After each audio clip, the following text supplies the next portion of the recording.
اقرأ وربك الأكرم الذي علم بالقلم علم الإنسان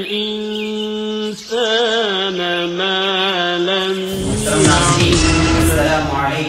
صدر جمہوریہ کی پڑوسی ضلع اڑپی میں آمد اسپتال کی رکھی بنیاد۔ پنچایت انتخابات کے پیش نظر شراب کی فروختگی پر پابندی، ڈپٹی کمشنر کے فیصلے کی عوام نے کی ستائش۔ دارجلنگ میدان جنگ میں تبدیل، 3 ہلاک 35 سیکورٹی ارکان زخمی۔ پرتگال کے جنگلات میں آتش زدگی، ہلاکتوں کی تعداد 43 ہو گئی۔ خلیجی ممالک کی فضائی حدود کھلوانے کی قطری کوشش ناکام، کینیڈا میں منعقدہ مذاکرات بغیر کسی نتیجے کے ختم۔ ایرانی توسیع پسندی پر ترک صدر نے بھی صدا احتجاج بلند کیا، تہران کی کھلم کھلا مداخلت ناقابل قبول۔ اڑپی کے سنتے کٹے کے بعد اب فیشن بازار بھٹکل میں، بھٹکل فیشن بازار جہاں آپ کو مرد و خواتین اور بچوں کے کپڑوں سمیت اعلیٰ کوالٹی کے جوتے، روزانہ استعمال میں آنے والی اشیاء، مختلف قسم کے کھلونے، پلاسٹک آئٹم اور دیگر قسم کی اشیاء دستیاب ہیں۔ پتہ نوٹ کر لیں، نزل نور مسجد بالمقابل بس اسٹیشن بھٹکل۔ اب خبریں تفصیل سے۔ اڑپی صدر جمہوریہ پرنب مکھرجی کی آج پڑوسی ضلع اڑپی میں آمد ہوئی، جہاں ان کے ہاتھوں اے شامبو میموریل حاجی عبداللہ سپر اسپیشلٹی ہسپتال کی بنیاد رکھی گئی۔ صدر جمہوریہ آج صبح منگلور ہوائی اڈے پہنچے، جہاں منگلور کے ڈی سی سمیت منگلور ضلع انچارج وزیر رمانات رائے، وزیر اغذیہ یو ٹی قادر اور کے جے جارج نے ان کا پرتپاک استقبال کیا، جس کے بعد وہ بذریعہ ہیلی کاپٹر اڑپی پہنچے، جہاں اڑپی ڈی سی پرینکا میری فرنانڈیس، اڑپی ضلع انچارج وزیر پرمود مدوراج اور دیگر ذمہ داروں نے ان کا استقبال کیا۔ اڑپی میں صدر جمہوریہ نے ڈاکٹر بی آر شیٹی کی جانب سے تعمیر کیے جا رہے اسپتال کی بنیاد رکھی۔ اس کے بعد صدر جمہوریہ نے یہاں کے کئی مشہور مقامات کی بھی زیارت کی۔ اس موقع پر منگلور اور اڑپی دونوں اضلاع میں سیکورٹی کے سخت انتظامات کیے گئے تھے۔ راستے اور نکڑوں پر پولیس کی بھاری نفری تعینات تھی اور کئی راستے عوام کے لیے بند کر دیے تھے۔ بتایا جا رہا ہے کہ آج اتوار کے روز رکھنے والے ہفتہ واری بازار یعنی سنتے مارکیٹ کی بھی اجازت نہیں دی گئی تھی۔ بھٹکل مردیشور اور ماولی گرام پنچایت میں گرام پنچایت ممبران کے انتخابات کے پیش نظر اتر کنڑا ضلع کے D C S S Nakul نے مذکورہ دونوں علاقوں میں عوامی جگہوں پر شراب کی فروخت پر پابندی عائد کر دی ہے۔ یہ انتخابات ضلع کے کمٹا، بھٹکل اور ہلیال کے 8 گرام پنچایتوں میں ہونے جا رہے ہیں، جس کے لیے تیاریاں زوروں پر ہیں۔ کنڑا اخبارات کے مطابق اس انتخاب کے لیے پرچے نامزدگی داخل کرنے کی آخری تاریخ 20 جون ہے۔ 21 جون کو پرچوں کی جانچ ہوگی اور 2 جولائی کو صبح 7 بجے سے شام 5 بجے تک کے درمیان یہ انتخابات ہوں گے۔ ان انتخابات کے نتائج کا اعلان 5 جولائی کو کیا جائے گا۔ ملحوظ رہے کہ انتخابات کے مواقع پر شراب کی فروختگی کا کاروبار زوروں پر رہتا ہے اور عوام کے مطابق شراب پلا کر نمائندے ووٹ بٹورنے کی کوشش کرتے ہیں، اس لیے ڈی سی کی جانب سے لیے گئے بروقت فیصلے سے اس پر روک لگ سکتی ہے۔ دارجلنگ میں علیحدہ ریاست کا مطالبہ کرتے ہوئے گزشتہ 10 دن سے پرتشدد احتجاج نے آج مزید سنگین صورتحال اختیار کر لی اور جے جی ایم کارکنوں و پولیس کے مابین کئی مقامات پر جھڑپیں ہوئی، جن میں 3 افراد ہلاک اور 35 سیکورٹی ارکان عملہ بشمول IRB آفیسر زخمی ہو گئے۔ دارجلنگ میں کئی سال کے بعد 8 جون کو پرتشدد احتجاج شروع ہونے کے بعد یہ پہلی ہلاکتیں ہیں۔ کورگاجن مکتی مورچہ کارکنوں نے کئی مقامات پر پولیس پر پیٹرول بم، پتھر اور بوتلیں پھینکی، جس کی وجہ سے سیکورٹی فورسز کو آنسو گیس کے شیل کا استعمال کرنا پڑا۔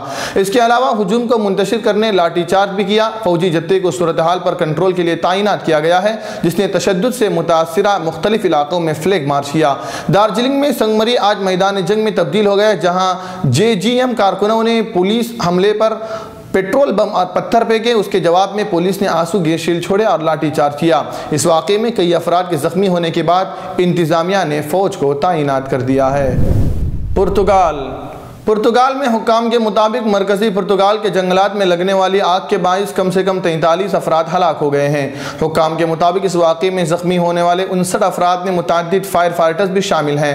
پرتگال کے وزیر اعظم اینٹونیو کوسٹا کا کہنا ہے کہ ہم ایک خوفناک المیات دیکھ رہے ہیں اور اس میں مزید اضافہ ہو سکتا ہے۔ اس سے قبل secretary of state for interior George Gomez نے کہا تھا کہ 3 افراد پھیپھڑوں میں دھواں بھرنے جبکہ 16 اپنی گاڑیوں میں ہلاک ہوئے۔ BBC کے مطابق پرتگال کے میڈیا کا کہنا ہے کہ 600 کے قریب فائر فائٹرز آگ بجھانے میں مصروف ہے۔ پرتگالی اخبار کے مطابق زخمی ہونے والے 59 افراد میں ایک 8 سالہ بچی بھی شامل ہے۔ اخبار نے متنبع کیا ہے کہ حکام کی متعدد علاقوں میں اب تک رسائی نہیں ہو سکی، جس کی وجہ سے ہلاکتوں میں اضافے کا خطرہ ہے۔ پرتگالی حکومت کے مطابق آگے کی وجہ سے ہلاک ہونے والوں میں زیادہ تر افراد وہ تھے جو پیڈرو گاؤ گرینڈ کے علاقہ کوئمبرا کے جنوب مشرق سے 50 کلومیٹر دور اپنی گاڑیوں کے ذریعے بھاگنے کی کوشش کر رہے تھے۔ اطلاعات کے مطابق زخمی ہونے والے 20 افراد میں سے متعدد فائر فائٹرز بھی ہیں۔ ابھی تک آگ لگنے کی وجوہات معلوم نہیں ہو سکی ہے۔ دبئی قطر اور شہری ہوابازی کی بین الاقوامی تنظیم کے درمیان کینیڈا کے شہر مونٹریال میں ہونے والے مذاکرات بغیر کسی نتیجے کے ختم ہو گئے ہیں۔ ان مذاکرات میں دوحہ نے بائیکاٹ کرنے والے عرب ممالک کی فضائی حدود کو اپنے مسافر بردار جہازوں کے لیے کھلوانے کی سرتوڑ کوشش کی تھی، مگر سیاسی اختلافات کی بنا پر مذاکرات کامیاب نہیں ہو سکے۔ العربیہ کا کہنا ہے کہ خبر رساں ادارے رائٹرز نے اپنی رپورٹ میں بتایا کہ دوحہ نے بین الاقوامی سول ایوی ایشن آرگنائزیشن سے مطالبہ کیا تھا کہ وہ قطری جہازوں کے لیے خلیجی ممالک کی فضائی حدود کے استعمال پر پابندی ختم کرانے کے لیے اپنا کردار ادا کرے۔ خلیجی ملکوں کی فضائی حدود میں قطری جہازوں کی آمد و رفت پر اختلافات کا معاملہ تنظیم کی گورننگ باڈی کے اجلاس میں رواں ہفتے دوبارہ زیر بحث آئے گا۔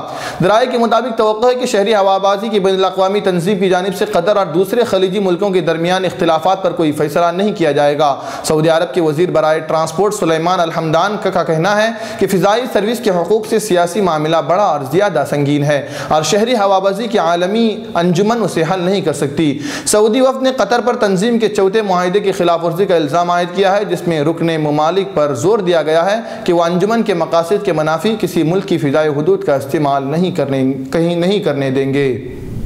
لندن ترک صدر رجب طیب اردوغان نے پہلی بار ایرانی توسیع پسندی پر کڑی نکتہ چینی کرتے ہوئے ایران کو اپنی حد میں رہنے کا مشورہ دیا ہے۔ العربیہ ڈاٹ نیٹ کے مطابق ترک صدر کا کہنا تھا کہ ایران کی توسیع پسند پالیسیاں بالخصوص شام اور عراق میں تہران کی کھلم کھلا مداخلت ناقابل قبول ہے۔ انہوں نے غالباً پہلی بار فارسی توسیع پسندی کی اصطلاح استعمال کرتے ہوئے ایرانی رجیم کو تنقید کا نشانہ بنایا ہے۔